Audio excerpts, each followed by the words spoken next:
So I'm here basically with my ex-girlfriend, aka my ex-sponsors. It's the PAL team. They're all right here. There's the team editor. They're really bummed with me being here. The main reason I came out here is because DeVille always buys everyone food. Like, look at this. What? Why would you not want to ride for PAL? Yeah, look at these good Which maybe we'll get into today.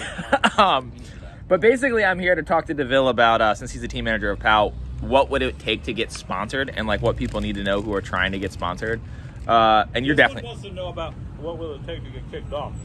He's like asking me stories on like how to get kicked off. Oh, YouTube channel for sure. You're well on your way, Zach. That was his idea. That's what I wanted to talk about was you being the team manager of like probably the biggest legacy brand in existence right now, having people on the team like Andy Anderson, Steve Cavallero, Bucky Lassick, formerly Dan Corrigan, which was really impressive for you. Are you filming right now? Yep. What is it that you think team managers in this day and age are looking for in sponsoring someone? I bet you ask 100 filmers, team managers are going to give you a different answer. Oh, absolutely. They all have different qualities, don't they? Absolutely. I mean, your team's pretty rounded out with different traits and personalities and skills.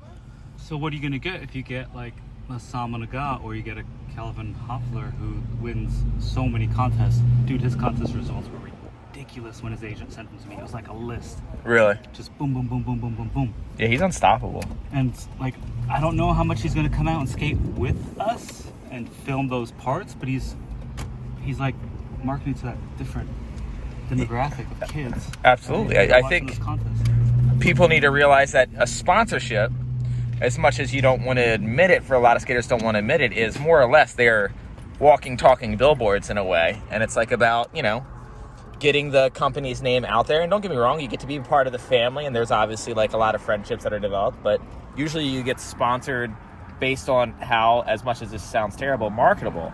Like being good at skateboarding is a type of marketability though, but it's not necessarily the only thing that matters. Everyone's good at skating now, so there's so many different factors. So let's say... So keep getting ice in my mouth. Well, stop getting ice in your mouth. Oops, sorry. You just spit that on a car. I totally hit the car.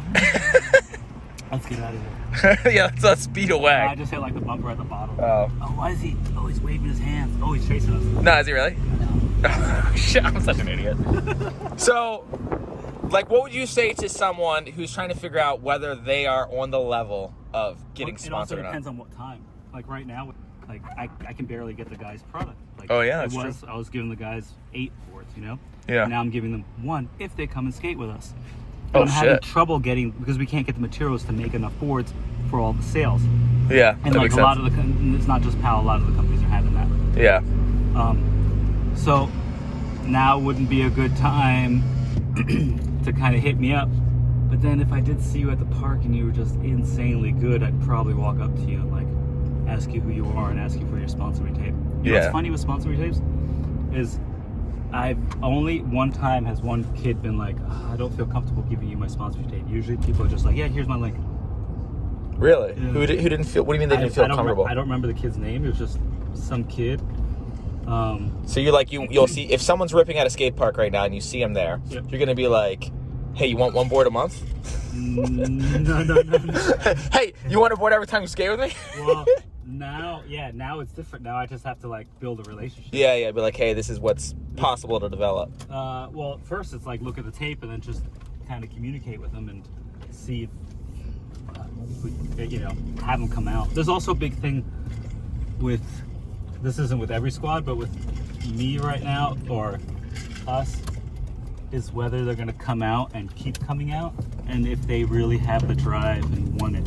It's one thing to be good, but it's another thing to like really want it and want to come out and do it. And that hunger. Well, also do it by yourself and not just depend on me or somebody else to grab you and like take you to a spot. Yeah, I think that's like an issue that a lot of people face, especially like really talented skaters like in the Midwest, where they're like super good, but they'll like send some footage, but they're not stacking footage all the time because they don't have like a filmer or like this or that. And like that's a serious disadvantage because that's almost like a requirement to be able to put out stuff all the time. Like you can be the most amazing skater ever, but if you only give them 1 sponsor me tape and it's like super amazing, but you don't give them anything else for the next 5 months, you could very well get dropped even if you're just as good as someone like the top skaters. Productivity is like huge, and DeVille is very big on skating with the guys. So like the entire PAL team skates together, and like that's like sort of the family vibe that DeVille is very much so into with his team.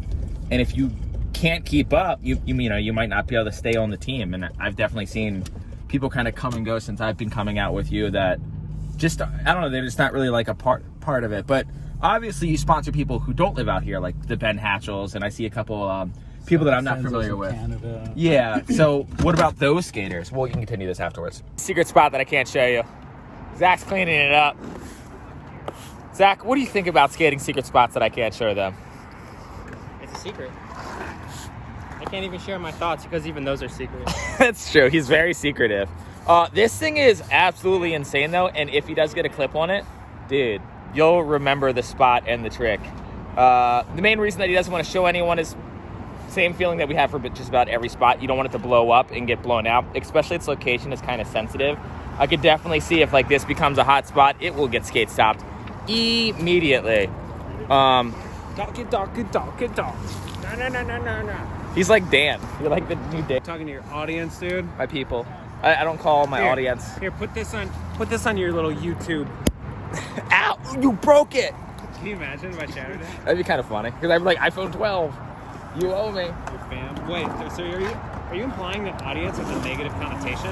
Yeah. It definitely doesn't. Yeah. Audience means that they're a bunch of followers. I consider my people because they're individuals. Now you're just trying to fucking be like, Mr. High and I just started YouTube. I'm high and mighty. I can't wait till like I get jaded to this and I'm like, all right, you twats, buy my merch.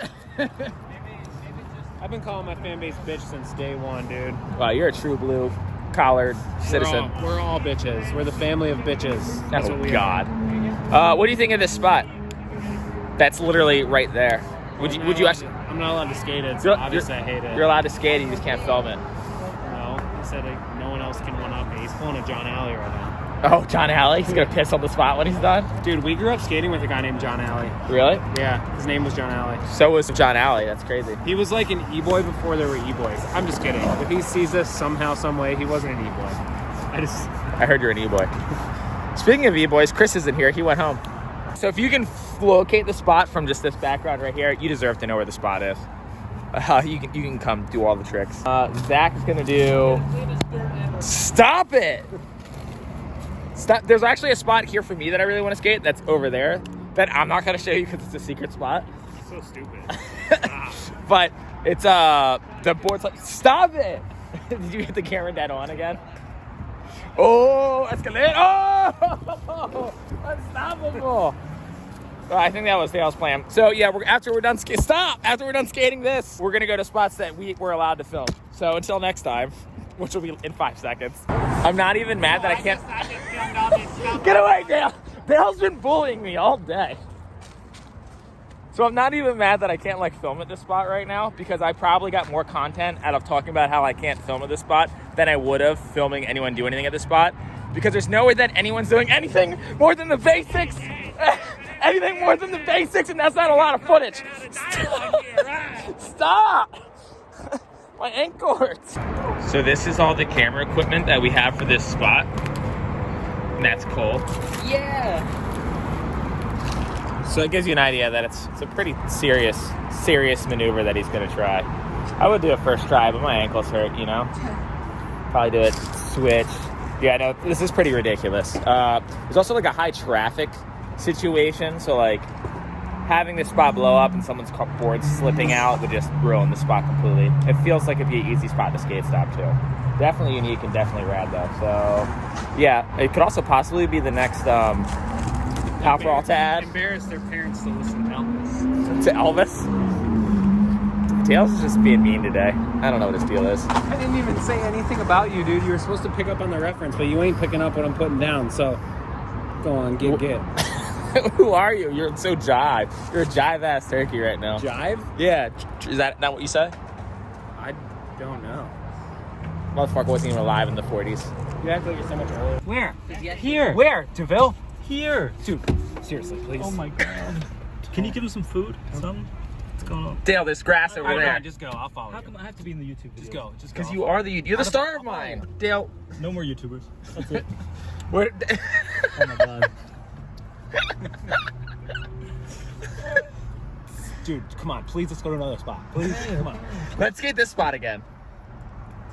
As we left off, where we left off was, let's say you live in the Midwest. What advice would you give someone who lives in the Midwest to get sponsored? It's like, let's say I'm Johnny 2x4 and I got a mean hard flip back tail on the local skate park handrail, and I want to get sponsored. What would you tell me to do? Like 10 tricks. Not like 50 tricks, just your 10 absolute best. Put that in a sponsor me video? Yeah, no. Sponsor me video dead? Sorry, 15 tricks. Okay, so roughly like a minute of footage is what I hear. Yeah. Shorter the better, because somebody can see how you skate after like 10 to 15 tricks. And you like, want to leave team wanting manager more. should be able to know, like, do I want to like talk to this kid? Do I want to see more footage? No. That makes sense. If it's too much footage, I just stop watching. Yeah. After like the first 10 tricks, I can kind of see like. Yeah, where like this this ain't is going. working. You could just skip to the ender and be like, okay, what were you? A lot of times I do skip to the last 3-4 tricks. I know this is for me, but I want people to know where I get my YouTube ideas. Come back. Come back. Parts behind it. Oh, like an interview before the part. I don't have any friends video that can called do that. How to Get Sponsored. I knew you were already going to do this because you told me. He's good at this. Insider information. Dan's YouTube's an inside job. And here's where the comments start rolling in. I don't think I like Dale on Dan's channel. I just 8 miled you. Can we make 8 miling people a thing? I feel like it's a thing. It's a thing now. It's a big thing. What is? 9 miles. Can you skate 9 miles? 9 I miles can. is when you 8 miles somebody in real life. Yeah, because it's You like gotta an extra be from layer. some Fucking, where was that? Detroit or someplace like that? Like It's like we're fourth walling the 8th mile. Where is the East Coast? Like, what's the sorriest city? Where's the East Coast? So you know how we're west? Yeah, all of It's them? the opposite. It's all of them. Yeah, Dale's Midwest, but like as far east as he You can guys have be. pride for your East? What's You guys that? have pride for your East? No, we just have disdain for shitty areas, like everywhere that's not the East That's why you Coast. don't stay over there. You gotta come over here, huh? Yeah, we wanted to make sure that it was safer when we take over. Because we're gonna come over and make all the ground really rough and all the I think stairs Confederate bigger. homies tried that shit before too. It didn't work out, but No, that doesn't make any sense. What? The Confederate States actually consist of everything south of Kentucky. Yeah, that's the South. Yeah. Chris. I know you said you're coming from. I hate to I'm not break it saying to you. I'm not saying you are The South, you the weirdo. South lost in my state. Where were know. we? Gettysburg, bitch! Gettysburg, bitch! Oh, we could use the bungee for that. There's my title. Let's go. No, that's my title. No, I already called your it. title is I How to already Get called it. Sponsored. No. Okay, first of all, I'm about the 8 Mile Dale. How important do you think it is to live in California to like make it in skating? Depends what kind of skater you are. If you need a backup crew to take you to the spots to get the tricks, so that would be like a team manager, a filmer, a photographer that's constantly bringing you places, or if you can do it yourself. Like, what are some guys that are just doing it themselves and just have a crazy following? I don't know who's doing who's doing that successfully. Who's making a living off of their skateboarding that's not living in California right Brandon now? Westgate. He has a cranberry farm. He cheated. That's true. That's an example. Okay, that's a person. So if you're on Brandon Westgate's level, feel free to stay wherever you are, I guess. But Brandon Westgate's also in Boston, which has a plethora of spots. So like New York City, Boston, Philadelphia. And I think Chris Cole's like another example of someone who like stayed on the East Coast, even though he did live out here a bunch They too. did move out here though. Eventually. Yeah. And she was like, I gotta move out here. Rashad Ward also. He did it Back out and there. forth. Yeah. Like, He got was started able out to there. Find the photographers, Yeah. filmers, and just do it. But that's Chris Cole and Brandon Westgate. I feel like either you're on top and you're from out there, or you're not really relevant at all. I mean, my friend Quell, he writes for DGK, and he's living in, I want to say Philadelphia now, or he might have just moved back to Nashville. But he's like relevant right now. But he's not. He's like another like very rare example, I think, of someone making it that's not in California, or at least like one of the hot areas. Like Barcelona has their own kind of skate scene in France. The European guys that are making it. That's what I was saying, like the European skate scenes. But are they making it, or are they just getting a lot of likes and comments on their Instagram? I mean, who are they fully on? Who are these European guys that you would say are fully on Who's big the companies? Plan B kid? We just talked about. What's that guy? That guy's ridiculous. He turned pro without putting out a full part. But that's because he backside 360'd like a gigantic double set, and he's like next level. Flip. Yeah.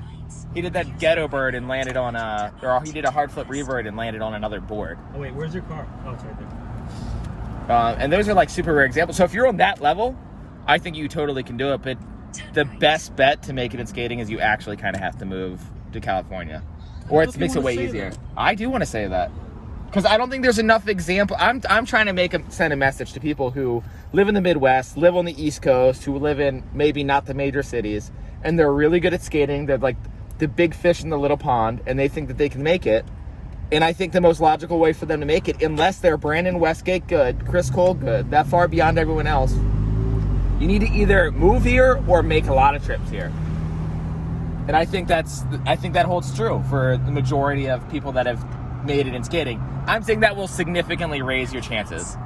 I also think that, as awful as it sounds, marketability is super important in skateboarding. Because you look at some skateboarders who, I'm not going to say names, but are like better than everyone else, who are never getting a pro model because they're not marketable enough. And that's just the way it is, because the skateboarding industry cares about how many boards you can sell, how many people will buy that product because you ride for it, and personality goes a super long way. Like you look at someone like Louis Borletta, who is a super talented skateboarder. He back 180 switch front crook to handrail. Like he is really, really good. But do you remember him doing that in a video part? Do you remember his switchback Smith on that handrail in his video part? Or do you remember him throwing his board down upside down and landing it down the 3 block, and like his like antics of doing like, you know, the back tail on like the mini board, and like the board slide run behind the rail and jump back on the board? That's what people remember. That is like a big part of his marketability. That's what really stands out. So you're saying you've got to do more than just skateboard? I think to have a career in skateboarding, I think you have to be bigger than skateboarding now, more than ever. Because style's like another thing that's really important. You know, there's skaters who can make it on style and not necessarily be as good as, you know, the top names. There's skateboarders guys that are making it off of YouTube, guys that are making it off of just sponsors, guys that are making it just contests. Yeah. I mean, that's contests too. Yeah. But when it comes to like what do you think it would take for someone to get on, let's say like a different, like let's say like a toy machine? Like I think you would have to be in California to skate with the guys. You know what I mean? Like I think you would have to like get to know everyone and get along with everyone, make sure that you like vibe well with them. So I think moving to California is like a big part of it. Mm-hmm. I think in order to like get on a company nowadays, it's no longer, they're not picking people up who are just almost good enough to be on the team. They're only flowing and putting people on the team who are like better than people that they already have on the team, because it's like, if we can beat you, we don't need you kind of deal. Like I feel like flow kids are just as hungry or just as good as the pro guys or the AM guys, and the AMs are just as good as the pros. Hungry, have more energy. Yep. More thirsty for it. Younger legs. Yep. Haven't been beaten up so much. Because even you, with, you know, the way that you're running this company is you need people to be able to come out with you, so they kind of need to be here. Yeah. Well, that's the big thing right now. Yeah. Unless you're just killing it yourself. Unless you're insane. Andy Anderson. Yeah, exactly. Yeah, he can be in Canada. He could literally come down when he needs to. It's almost like he could wear a helmet and get away with it, you know?